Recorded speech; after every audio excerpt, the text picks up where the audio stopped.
इस वीडियो में हम अलामात और आम की देखने वाले हैं, यानी वो सिम्टम्स देखेंगे जिनसे और आम का पता लगता है। इससे पहले हम असबाब पढ़ चुके हैं, जनरल डिस्क्रिप्शन और आम का पढ़ चुके हैं और उसके असबाब यानी कॉजेज़ भी पढ़ चुके हैं। इसमें हम सिम्टम्स देख रहे हैं। सबसे पहला है और आम ज़ाहिरा। तो अगर और आम ज़ाहिरा है यानी एक्सटर्नल है, यानी ज़ाहिरी तौर पर हमें दिख रहा है, तो एक्सटर्नल स्वेलिंग हम नॉर्मली भी देख सकते हैं कि आसानी से पता लग जाएगा, जैसे मुशाहिदे से मालूम हो जाता है। तो नॉर्मल स्वेलिंग है और वो कैसी है, बाहर है, बाहर की तरफ है। तो कोई भी स्वेलिंग जो बाहर रहती है हमें देखकर ही समझ में आ जाती है। तो जब हम यहाँ पर मुशाहिदा करेंगे, ऑब्जर्वेशन करेंगे या फिर एग्जामिनेशन करेंगे तो हमें आसानी से दिख जाएगी स्वेलिंग और हमें पता लग जाएगा। लेकिन अगर इंटरनल होगी वो, तो इस केस में क्योंकि दिख नहीं रही तो कुछ अलामात होंगे, कुछ सिम्टम्स होंगे जिसकी वजह से हमें ये पता लगेगा कि स्वेलिंग हो रखी है। अब ये सिम्टम्स क्या हैं वो देखते हैं। और आमे हार्रा। तो ये बात आप ध्यान में रखिए कि जो और आमे हार्रा होते हैं इनके सिम्टम्स जो हम मॉडर्न में इन्फ्लामेशन पढ़ते हैं उससे हैं, उससे रिलेटेड होते हैं। बारिदा वाले थोड़े डिफरेंट होते हैं, लेकिन और आमे हार्रा के सिम्टम्स काफ़ी हद तक इन्फ्लामेशन से रिलेट हम कर सकते हैं इसको। तो वहाँ पर भी जैसे हम देखते थे कि स्वेलिंग होगी, उसके अलावा रेडनेस होगा और फीवर होगा, तो इस तरह के सिम्टम्स हमें और आमे हार्रा में भी देखने को मिलेंगे। तो अब क्या क्या सिम्टम्स होंगे जिससे हमें पता लगेगा कि और आम हो रखा है। बुखार लाजमी होगा यानी फीवर है। बोझ महसूस होगा क्योंकि मादे का अकुमुलेशन हो रखा है, तो यहाँ पर क्या होगा, बोझ महसूस होगा। बशर्ते उज़ू मुतवरिम बेहिस हो। तो अगर उज़ू जो है, जो ऑर्गन है वो बेहिस है यानी उसमें सेंसेशन नहीं है, तो यानी सेंसेशन नहीं है, तब क्या होने वाला है, हमें बुखार तो है ही, इसमें हमें बोझ महसूस होगा। तो ये ध्यान में रखिए कि बेहिस है यानी सेंसिटिव ऑर्गन नहीं है, तो इस केस में हमें क्या मिल रहा है, बोझ मिल रहा है। लेकिन अगर बाहिस होगा यानी सेंसिटिव होगा तो बोझ के साथ साथ, तो सेंसिटिव बोझ तो हमें मिल रहा है, बोझ इसलिए मिल रहा है क्योंकि मादा है, मादा का अकुमुलेशन है, उसके साथ दर्द भी होगा। अब दर्द क्यों हो रहा है, क्योंकि यहाँ पर सेंसिटिविटी मौजूद है, प्रेजेंट है, तो यहाँ पर क्या होगा, दर्द भी होगा। नेज़ इसके फेल में कोई ना कोई खलल ज़रूर होगा और इसके अलावा जो है फंक्शनिंग जो है उसमें प्रॉब्लम होगी। तो वही नॉर्मल सी बातें हैं, बस ये ध्यान में आपको रखना है कि अगर बेहिस ऑर्गन है तो उसमें सिर्फ बोझ होगा। क्यों बोझ होगा, दर्द नहीं होगा। बोझ और दर्द दो चीज़ें हमें देखनी है, तो बोझ नहीं होगा, दर्द होगा। वो सॉरी, बेहिस है तो बोझ होगा, दर्द नहीं होगा। ऐसा इसलिए हो रहा है क्योंकि बोझ तो मादे की वजह से हो रहा है, लेकिन क्योंकि सेंसिटिव नहीं है तो दर्द नहीं है। लेकिन अगर यही बाहिस ऑर्गन होता तो मादे की वजह से बोझ होता और साथ साथ में क्योंकि इसमें सेंसिटिविटी मौजूद है तो इसमें दर्द भी होता। उसके अलावा हम देख रहे हैं नॉर्मल साइन एंड सिम्टम्स, जब भी वर्म होता है ये हम जानते हैं, जैसे फीवर होगा और जो फंक्शन है उसमें प्रॉब्लम आएगी, यानी उसकी जो फंक्शनिंग है उसमें खलल आ जाएगा। आगे हम देखते हैं और आमे हार्रा की अलामात में कि दर्द और बुखार में शिद्दत होती है जिससे बदन में लागरी और सुस्ती आ जाती है। तो बदन में लागरी आ जाएगी, सुस्ती आ जाएगी, यानी बदन में कमजोरी आने वाली है, यानी फटीग होगा। गाहे चुभन या टीस महसूस होता है, तो कई बार चुभन और टीस भी महसूस हो सकती है, यानी चुभने सी हरकत महसूस होगी। नेज़ आंखों के हल्के गहरे हो जाते हैं यानी हॉलो आइज। वरम में पीप पड़ जाती है, तो अब यहाँ तक तो हम नॉर्मल वरम को देख रहे थे, लेकिन अगर वरम में पीप पड़ जाती है यानी पस फॉर्मेशन हो जाता है, तो दर्द, बुखार और टीस में कमी हो जाती है। यानी जो सिम्टम्स हम देख रहे थे कि दर्द, बुखार और टीस, ये तीन सिम्टम्स हम देख रहे थे, तीन सिम्टम्स, तो इनमें क्या होगी, कमी हो जाएगी और दर्द के बजाय खारिश जैसी कैफियत महसूस होने लगती है। तो अब इसमें क्या होने वाला है, खारिश यानी खुजली की कैफियत महसूस होने लगेगी।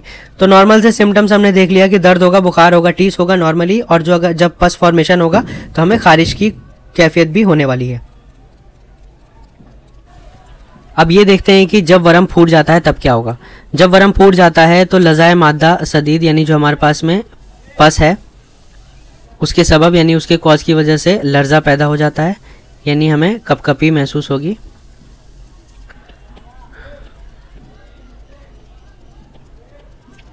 तो कपकपी होगी, यानी जब वरम फूटेगा तो हमें कपकपी होने वाली है।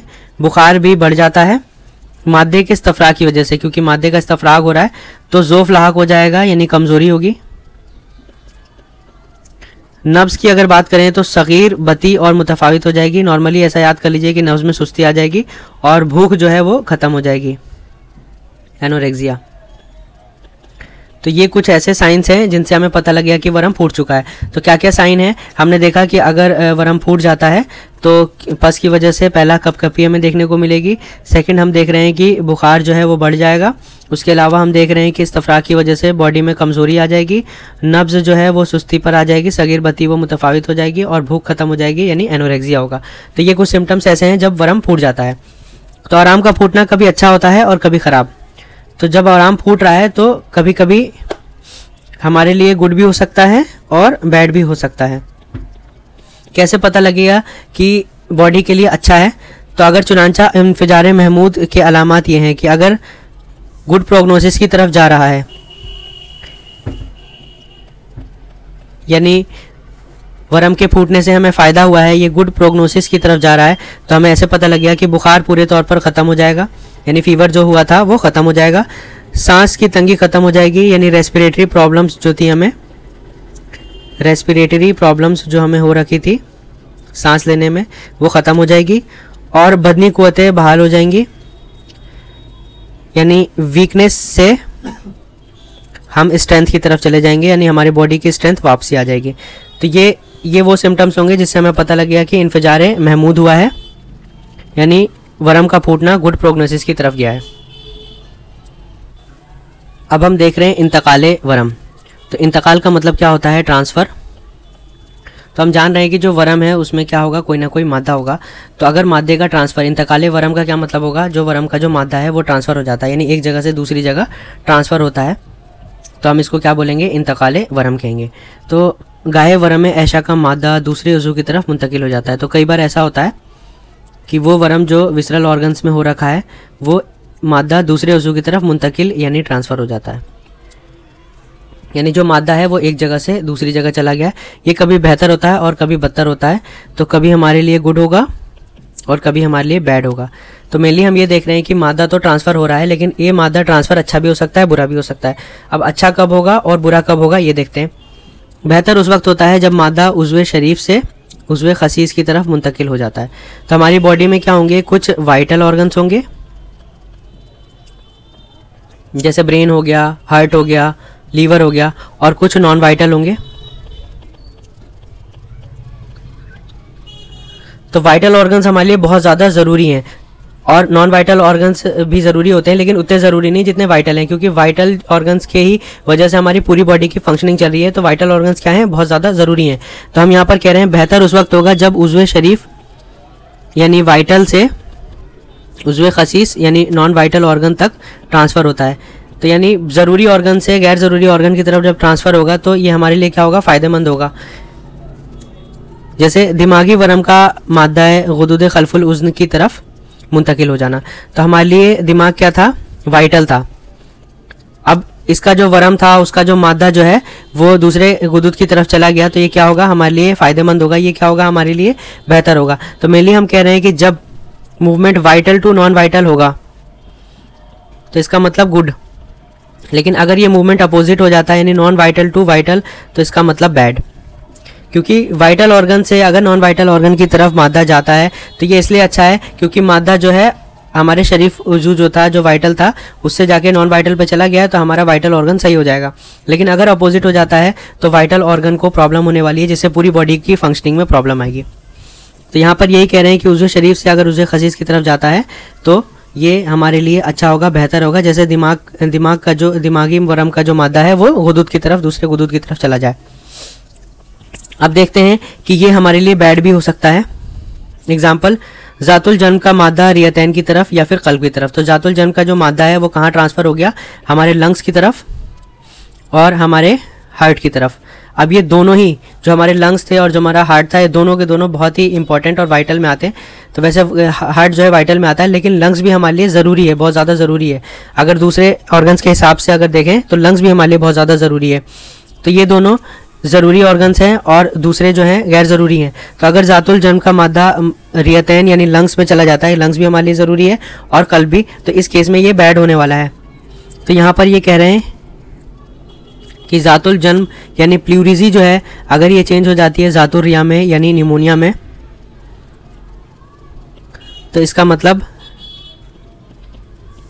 बदतर हुआ है, यानी जो इंतकाल हुआ है वो कैसा है, बदतर है, बुरा है। तो प्लूरिजी का मादा निमोनिया में चला गया तो ये इंतकाल कैसा था, बदतर था यानी बुरा था। अब एक और चीज़ देखते हैं कि औराम बातिना, ये जो बातिन औराम है वो आराम जो हमारी इंटरनल ऑर्गन्स में है, तो अगर इनकी बात करें तो क्या हो सकता है, मादा का मिलान जब असफल की तरफ होता है यानी नीचे की तरफ, तब जो मादे का मिलान है यानी मादा का जो ट्रांसफ़र हो रहा है, मादा जो है किस तरफ जा रहा है, मेनली मिलान का मतलब है किस तरफ जा रहा है, तो मादा जो है ऊपर से नीचे की तरफ आ सकता है, फर्स्ट कंडीशन। सेकंड कंडीशन, नीचे से ऊपर की तरफ भी जा सकता है। तो अगर मादे का मिलान असफल की तरफ हो यानी नीचे की तरफ हो तो हमें क्या सिम्टम्स मिलेंगे, हाइपोकॉन्ड्रिया में तनाव होगा यानी तनाव खिंचाव का बोझ भी महसूस होगा। तो ये क्या सिम्टम्स है, जब नीचे की तरफ आ रहा हो। लेकिन जब मादा आला की तरफ जा रहा हो यानी ऊपर की तरफ जा रहा होगा तो सांस की हालत बिगड़ जाती है और हेडेक होगा, दर्द सर होगा यानी हेडेक होगा। तो ये हमें देखना है कि मादे का मिलान अगर नीचे की तरफ है तो हाइपोकॉन्ड्रिया में तनाव होगा और बोझ महसूस होगा, और अगर ये मिलान ऊपर की तरफ है यानी जब मादा आला की तरफ मुंतकिल हो रहा है, ट्रांसफ़र हो रहा है, तो इस केस में सांस हमारी बिगड़ जाएगी और हेडेक भी होने वाला है।